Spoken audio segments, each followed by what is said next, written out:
Hi my YouTube family, welcome back to my channel. I hope आप सब अच्छे होंगे। तो नई लिसनिंग आ चुकी है, very hard listening for 14 September exam, must watch and thank you so much. Asking for information at a tourist office. First, you will have some time to look at questions 1 to 4.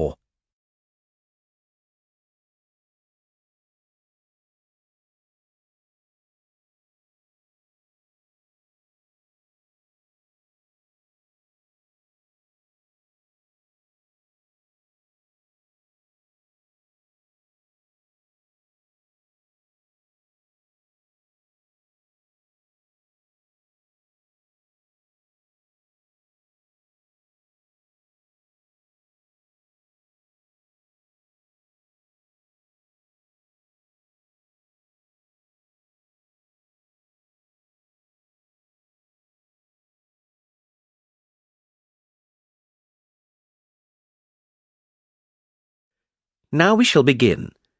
You should answer the questions as you listen because you will not hear the recording a second time. Listen carefully and answer questions 1 to 4.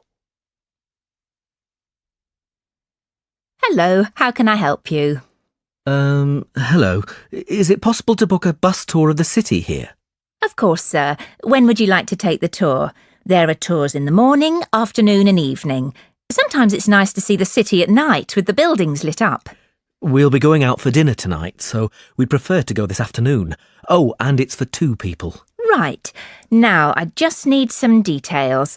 Can you give me the names of the 2 people, please? Yes, Susan Field and James Carter. Susan Field and James... Sorry, can you spell your surname for me, please? It's Carter. Carter. Thank you. And can I have a contact telephone number? Why do you need one? Just in case we have to cancel the tour and need to contact you. I see. Well, my mobile number is 07988 636 197.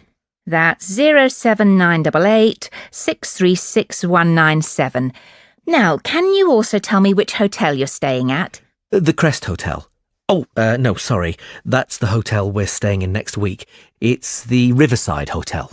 Oh, the Riverside is a lovely hotel. Are you enjoying your stay?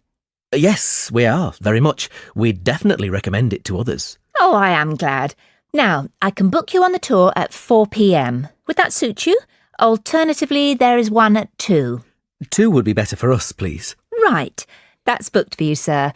2 people at 2 p.m. today, August the 14th. You pay the bus driver when you get on, and it's £4 per person. Thank you very much.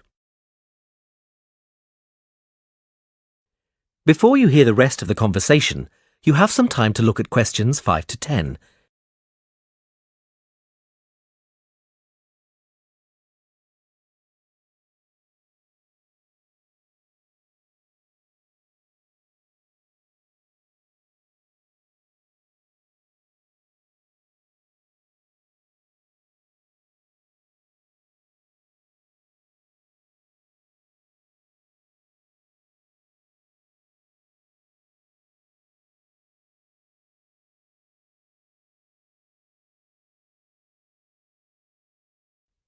Now listen and answer questions 5 to 10. Can I also ask you about the museum in the main square? I was reading about it in my guidebook and was shocked to see that the entrance price is £10. Why does it cost so much? Well, the museum has the largest collection of Latin American art in Europe. People come from all over the world to see it. But that's not the reason why it's so expensive to get in. You see, the building is very old and it needs repairs. The £10 ticket cost will go towards repairing the roof and the walls. I see. Well, I suppose it's worth paying £10 to see the collection. Yes, I think so too. Is there anything else I can help you with? Actually, there is. I was wondering if you knew of any good restaurants in the area. Well, there are a few restaurants near the harbour and a couple on the beach, which are nice. The problem is that the smell of the fish market is quite strong down there. I don't think my girlfriend would be very pleased. I know what you mean. It's not very romantic, is it? My advice would be to go to the next town. It's bigger and the restaurant selection is wider. You can get there by taxi and it only takes about 10 minutes. The town is quite picturesque. Is it for a special occasion? Yes, it's my girlfriend's birthday, so I'd like to go somewhere special. Do you know any of these restaurants well enough to tell me about them? Well, I know about a few of them, and there are pictures in this leaflet here. Oh, this one here is lovely, the Bellevue, and it's extremely popular. It has a famous chef, so it's not cheap, but the standard of the food is very high. It's right by the sea, and there are wonderful views if you get a good table. Then there's the Lighthouse Cafe, you can see the picture here, which isn't really a cafe at all. In fact, it's a great restaurant, and a lot of TV celebrities and actors eat there. The place has been going for over 100 years. It's quite an institution around here. I'm not sure about those two. They sound too expensive to me. I was thinking of somewhere small, not too upmarket, but with good food. In that case, what about Harvey's? The same family has run this restaurant for over a century, and it's reasonably priced and really popular with local people.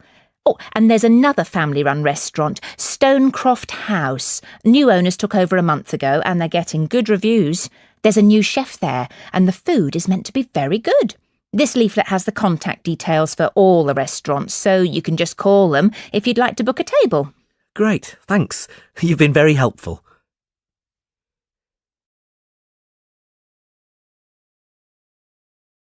That is the end of part 1.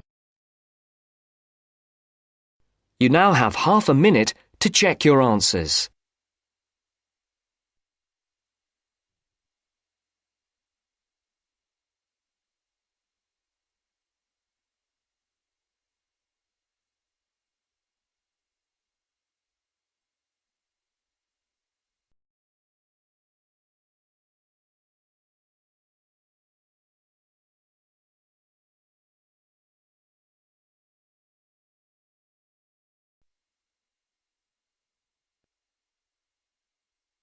Now turns to part 2.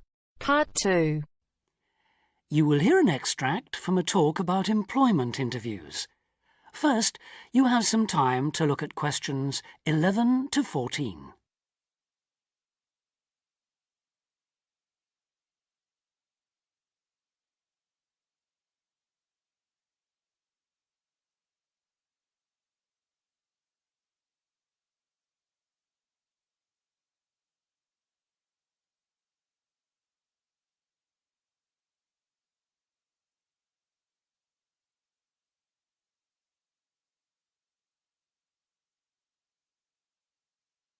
Now listen carefully and answer questions 11 to 14. Today I have with me Sandy Richardson of the local Workforce Center, and she'll be talking about that critical step towards the goal of employment, the interview. Sandy, what is an interview for, and what's the best way to approach it? A job interview is simply a meeting between you and a potential employer to discuss your qualifications and see if there is a fit. The employer wants to verify what they know about you and talk about your qualifications. If you have been called for an interview, you can assume that the employer is interested in you. The employer has a need that you may be able to meet, so it's your goal to identify that need and convince the employer that you're the one for the job. As everyone knows, interviews can be stressful, but when you're well prepared, there's no reason to panic. Preparation is the key to success in a job search, and you can begin by collecting together all the documents you may need for the interview, such as extra copies of your resume, lists of references, and letters of recommendation. You could also take some work samples, selecting from what you have designed, drawn, or written, for instance.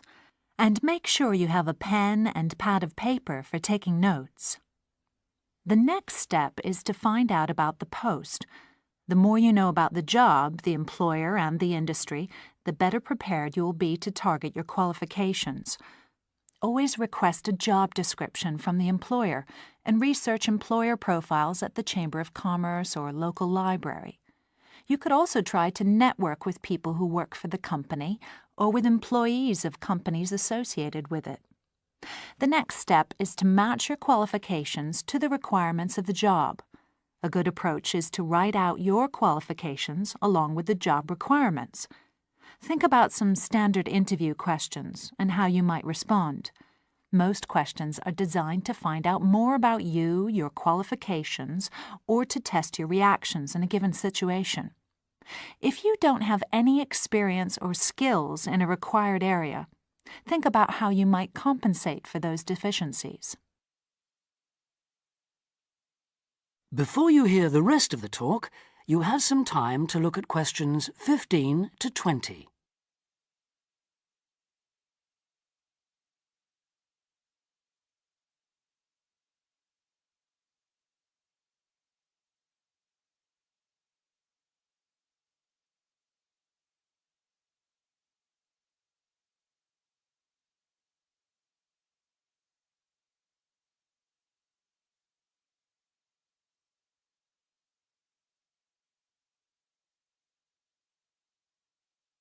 Now listen and answer questions 15 to 20. During an interview, it's important that you be yourself. Get a good night's sleep and plan your travel to be there in plenty of time so that you're not arriving out of breath with 30 seconds to spare. Don't, though, present yourself for the interview too early, 10 minutes at most. In the interview, listen carefully to each question asked. Take your time in responding and make sure your answers are positive. It's important to express a good attitude and show that you're willing to work, eager to learn, and are flexible. If you are unsure of a question, don't be afraid to ask for clarification. In fact, it's sometimes a good strategy to close a response with a question for the interviewer. In general, focus on your qualifications and look for opportunities to personalize the interview. Briefly answer questions with examples of how you responded in comparable situations, from either your life or previous job experiences. Something you should avoid are yes or no responses to questions, but don't dwell too long on non-job related topics. Use caution if you are questioned about your salary requirements. The best strategy is to avoid the question until you have been offered a job. Questions about salary asked before there is a job offer are usually screening questions that may eliminate you from consideration, so be warned. On the other hand, it isn't inappropriate to show your enthusiasm if your first impressions of the interview and of the employer are good ones. So, if the job sounds like what you are looking for, say so. Keep in mind that the interview is not over when you are asked if you have any questions. Come prepared to ask a couple of specific questions that again show your knowledge and interest in the job. Close the interview in the same friendly, positive manner in which you started. When the interview is over, leave promptly. Don't overstay your time. Think about the interview and learn from the experience. Evaluate the success and failures. The more you learn from the interview, the easier the next one will become. You'll become much more confident. To close, here are a few more tips. First, maintain good eye contact throughout the interview and be aware of nonverbal body language. Second, dress a step above what you would wear on the job. Go to the hairdressers, have a shave, etc. Remember that your appearance is a key indicator of whether you have the right attitude, so it can pay to give some thought to how you look. And finally, don't be a clock watcher. That is the end of part 2. You now have half a minute to check your answers.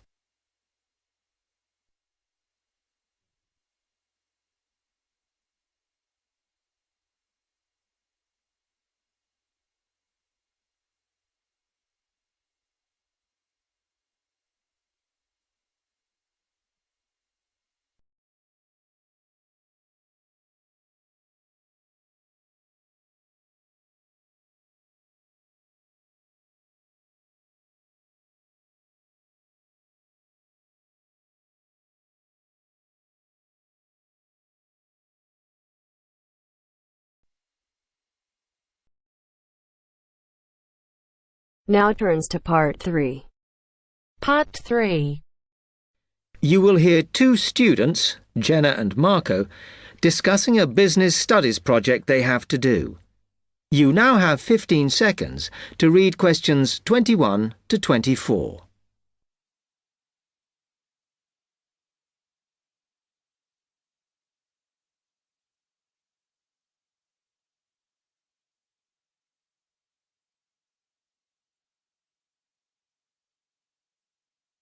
Come on, Marco. We've got to get on and sort out this project for Professor Buckley. Hang on. I want to make sure we've got all the information. Now, where are we? Well, today we need to sort out exactly what we're going to do and how we're going to divide the work up. Okay. How long have we got, by the way?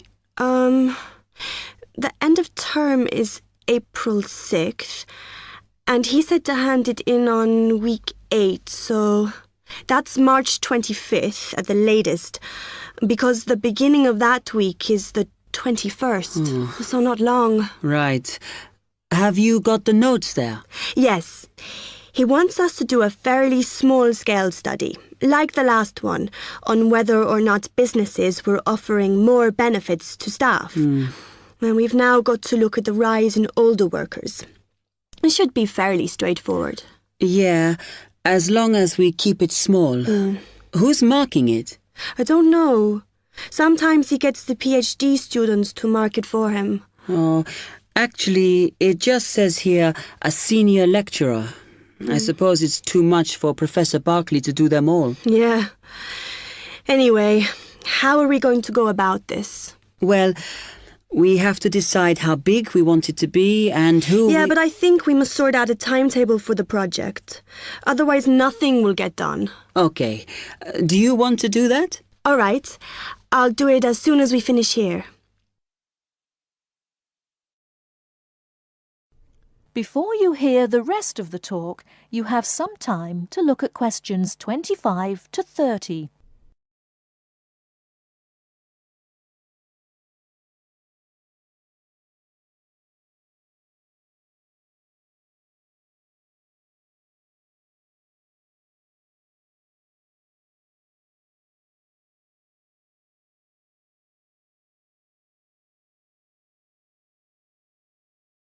Now listen and answer questions 25 to 30.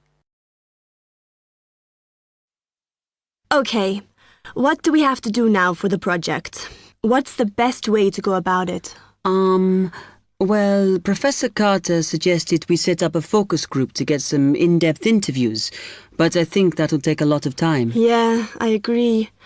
If we did a focus group, we'd have to spend time deciding who to include in it, and it's not necessary to do one anyway. Oh, fine. And if you agree, I think we should get in touch with the businesses on the list Professor Carter gave us and ask them if they're prepared to participate. Sounds good. Then we can go there, give them questionnaires and collect them later. Exactly. Okay. Then, do we need to book one of those study rooms in the library so we can work together to input the data? Perhaps not, as I guess just one of us could just sort it out actually. Yes, that would be easier. A lot of what we're doing is qualitative, so it'll be writing up rather than statistics. No software for that, I'm afraid. And I think it would look better if we had actual shots of some of the staff, because we're citing appearance as a factor in employability, aren't we? Yeah, okay. I'll factor that all in when I sort everything out tonight. I'm glad we decided to work together. I think it's going to work out well. Yes, well, given that we had to work in pairs on this project, I think we were right to choose each other. We complement each other academically, as we're each good at what the other isn't. In fact, we should have tried working together before. Yes. Now, how shall we split the work? I'll do the analysis, shall I? Oh, okay. It's just that it might be faster, because I'm used to doing it. Although your English is better than mine. I need more practice at reading, really. Okay, I'll do the presentation then, if that's okay with you. Yeah, sure. I don't mind speaking in public, but I hate preparing all the notes for them. The thing is, the tutor said one person should do the whole presentation, and he said he expects me to do it because I haven't done one yet. No, that's fine. Now, let's see.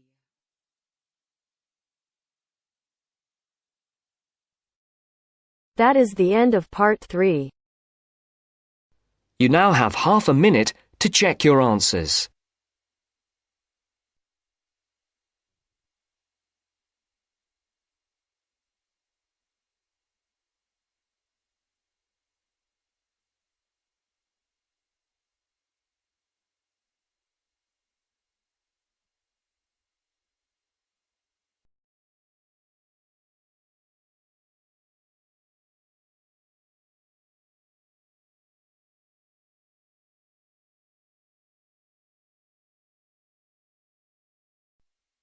Now turns to part 4.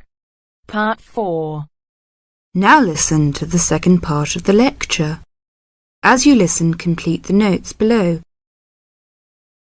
First, you have some time to look at questions 31 to 40.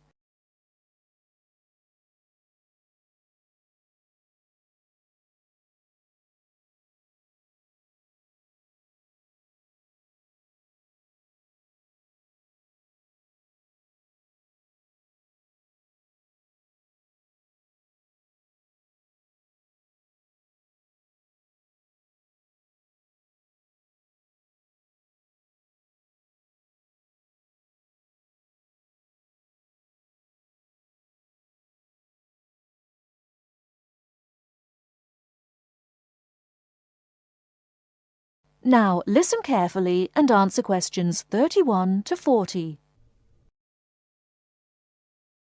Many typically American characteristics, individualism, self-reliance, informality, punctuality, and directness, are a result of those values mentioned earlier. Other national traits could also be identified, however.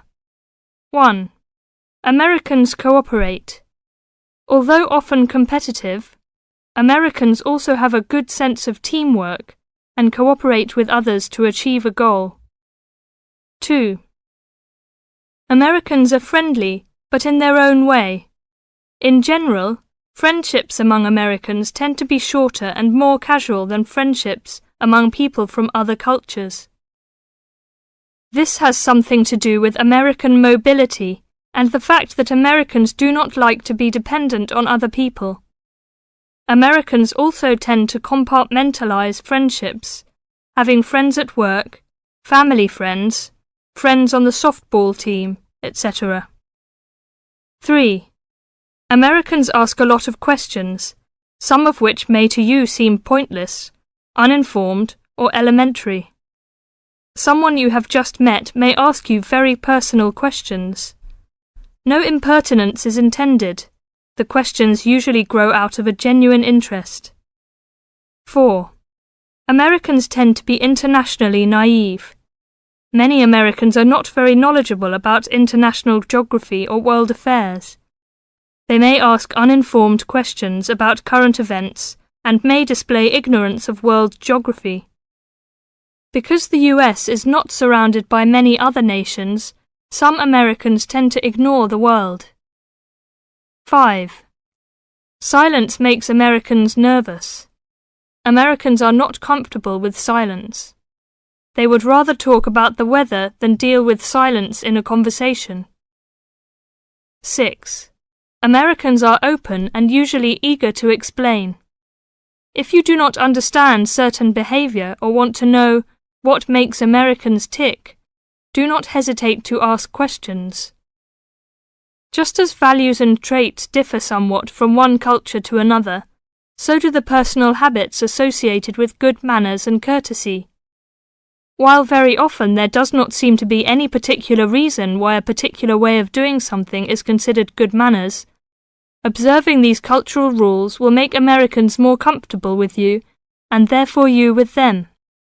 It is, of course, impossible to cover all the possibilities here. If you are unsure in a situation, just ask. Americans like to be helpful. 1. Queuing up or lining up is essential. Courtesy requires that you do not push from behind, stand next to the person being helped, or cut into a line. If you should accidentally bump someone, you should say, "Excuse me." 2. Americans blow their noses into a tissue. Spitting, clearing phlegm, or sniffing as from a cold are considered rude. 3. It is considered poor manners to slurp, chew noisily, or open your mouth while chewing. 4. Questions are seen as a good way of getting acquainted, but questions about a person's age, financial affairs, cost of clothing or personal belongings, religious affiliations and sex life are considered too personal for questioning, except between very close friends. 5. Men generally do not hold hands or link arms in public with other men. This is somewhat more acceptable between women and quite common between men and women. Now, a few words about personal safety. Unfortunately, in the US, one must be aware of crimes. It is wise to be especially careful until you are familiar with the community in which you live. Remember that good judgment and common sense can significantly reduce chances of having an unpleasant and perhaps harmful experience. Basic safety rules include the following. 1. Do not walk alone at night. 2. When you leave your room, apartment, or automobile, make sure that all doors are locked and all windows are secured. 3. Do not carry too much cash or wear jewellery of great value. 4. Never accept a ride from a stranger. Do not hitchhike and do not pick up hitchhikers. 5. Be careful of purses and wallets, especially in crowded metropolitan areas where there may be purse snatchers and pickpockets. 6. If a robber threatens you, at home or on the street, try not to resist unless you feel that your life is in danger and you must fight or run away. Give up your valuables as calmly as you can and observe as much as possible about the robber to tell the police when you report the crime. A final note. Keep an open mind. Don't judge what you see as right or wrong, but make it a challenge to try to understand the variety of American behaviours which you may observe.